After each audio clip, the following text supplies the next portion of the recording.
Media మిత్రులకి, electronic print media మిత్రులకి,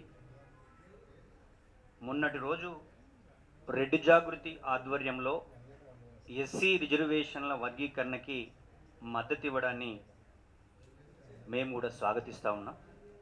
ముఖ్యంగా ఓసీలకి ఈడబ్ల్యూఎస్ రిజర్వేషన్లు దేశవ్యాప్తంగా ఎక్కడ కూడా ఉద్యమం జరగకుండా బీజేపీ ప్రభుత్వం ఆ వర్గీకరణ ఏదైతే రిజర్వేషన్లు ఈడబ్ల్యూఎస్ రిజర్వేషన్ 10% ఇచ్చారో దాని మీద కూడా చర్చ జరగాల్సినటువంటి అవసరం ఉంది. మరి 10% రిజర్వేషన్లు పార్లమెంటు, లోక్సభ, రాజ్యసభ ద్వారా ఆమోదం తెలిపి ఆయా రాష్ట్రాలకి పంపించినప్పుడు 30 సంవత్సరాలుగా నలుగుతున్నటువంటి ఎస్సీల రిజర్వేషన్ వర్గీకరణ అంశాన్ని ఎందుకు పార్లమెంటులో చట్టం చేసి పంపలేదో కేంద్ర ప్రభుత్వాన్ని మేము ప్రశ్నించదలుచుకున్నాం. మీరు ఇక్కడికి వచ్చి పెరేడ్ గ్రౌండ్లో మీటింగ్ పెట్టి సుప్రీంకోర్టు జడ్జితోటి ఆ తీర్పు ఇవ్వడం నిజంగా శుభపరిణామమే అని మేము అంటా ఉన్నాం. మీరు ఆ సుప్రీంకోర్టు తీర్పు ద్వారా మొత్తము మార్గదర్శకాలను విడుదల చేయకపోవడం, ఏ విధంగా చేయాలి, ఎంపరికల్ డాటా అనేటువంటి చెప్పారు. మరి అబిటను కూడా మీ కేంద్ర ప్రభుత్వము ఏ రాష్ట్రాల్లో డిమాండ్ ఉందో అదేవిధంగా ఆంధ్రప్రదేశ్, తెలంగాణలో కూడా ఈ ప్రాతిపదికన చేయండి. ఈ 30 సంవత్సరాల్లో వెనుకబడ్డటువంటి సామాజిక వర్గాలకి న్యాయం జరిగే విధంగా ఈ యొక్క రూల్స్ను మీరు ఫాలో కండి అని చెప్పేసి అని చెప్పకపోవడం కూడా దీనిలో కాన్స్పిరసీ ఉంది, రాజకీయాలు ఉన్నాయని మేమైతే భావిస్తూ ఉన్నాం.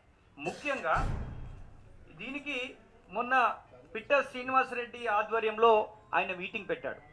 ఆయనకు దళితులకు ఏ విధంగా రిజర్వేషన్లు వచ్చినాయో కూడా అవగాహన లేకుండా వెనుకబాటు ద్వారా రిజర్వేషన్ వచ్చినప్పుడు ఎవరైతే అభివృద్ధి చెందారో వాళ్ళని తీసేయాలని చెప్పేసి అని మాట్లాడుతున్న తీరు అంటే ఈ దళితులకు రిజర్వేషన్లను ఏ ప్రాతిపదికన నచ్చిందో అవగాహన లేనటువంటి వాళ్ళు మీటింగ్లు పెట్టే విధానాన్ని మేము తీవ్రంగా ఖండిస్తూ ఉన్నాం.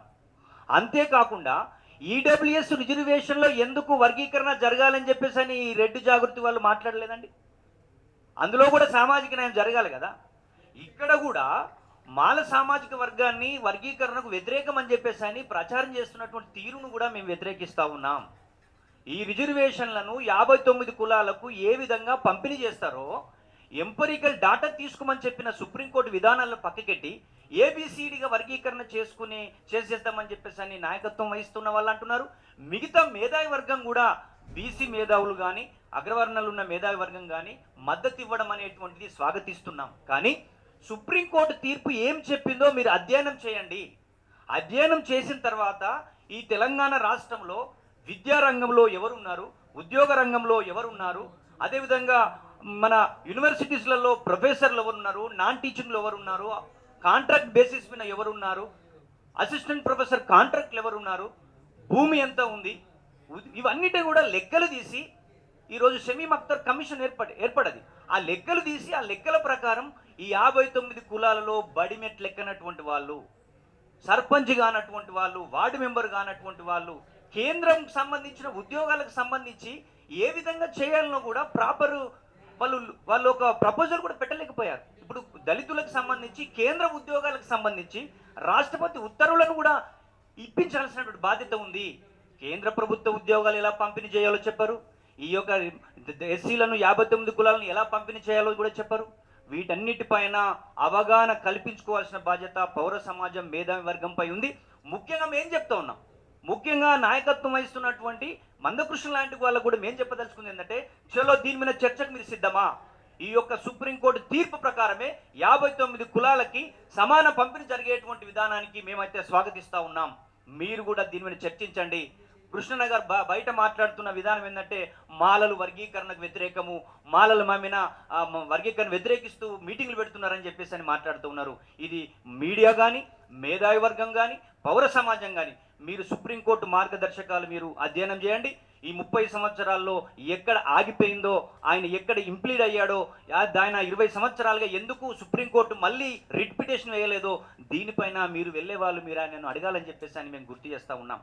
అందుకే ముఖ్యంగా పిట్ట శ్రీనివాసరెడ్డి లాంటి వాళ్ళకు చెప్పదలుచుకుంది ఏంటంటే, దళితులకు రిజర్వేషన్ వచ్చింది అంటరానితనం వల్ల వచ్చింది.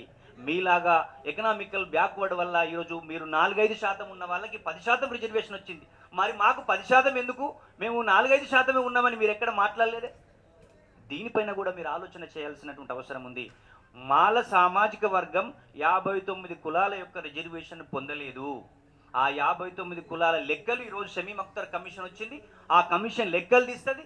ఆ లెక్కలు బయట పెడితే ఎవరు అభివృద్ధి ఫలాలు తీసుకున్నారు, ఎవరు ల్యాండ్ డిస్ట్రిబ్యూషన్లో ఈ యొక్క 10 సంవత్సరాల్లో ఎవరికి వచ్చింది, దళిత బంధు ఎవరికి వచ్చింది, ఎస్సీ కార్పొరేషన్ మన నిధులు ఎవరికి వచ్చినాయి, భూమి పంపిణీ ఎలా జరిగింది, కార్పొరేషన్, ఇంకా ఇవన్నిటిపైన లోతైనటువంటి అధ్యయనం చేసి షమీమ్ అఖ్తర్ గారి యొక్క కమిషన్ ఫిబ్రవరి 10 వరకు ఉంది. వాళ్ళు వెంటనే వాటిని విడుదల చేయాలి.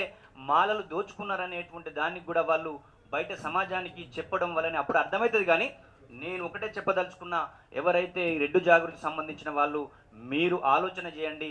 ఇట్లా మీ రిజర్వేషన్లో కూడా పంపకాలు జరగాల్సిన అవసరం ఉంది అనే విషయాన్ని వాళ్ళ దృష్టికి తీసుకొస్తూ, మేము కూడా సామాజిక న్యాయం జరగాలంటే ఇప్పటి వరకు అన్న చెప్పిన విధంగా దానికి మీరు సిద్ధమైతే మేము చర్చకు రెడీ అనే విషయాన్ని మేము కూడా వారికి గుర్తు చేస్తా ఉన్నాం. Thank you.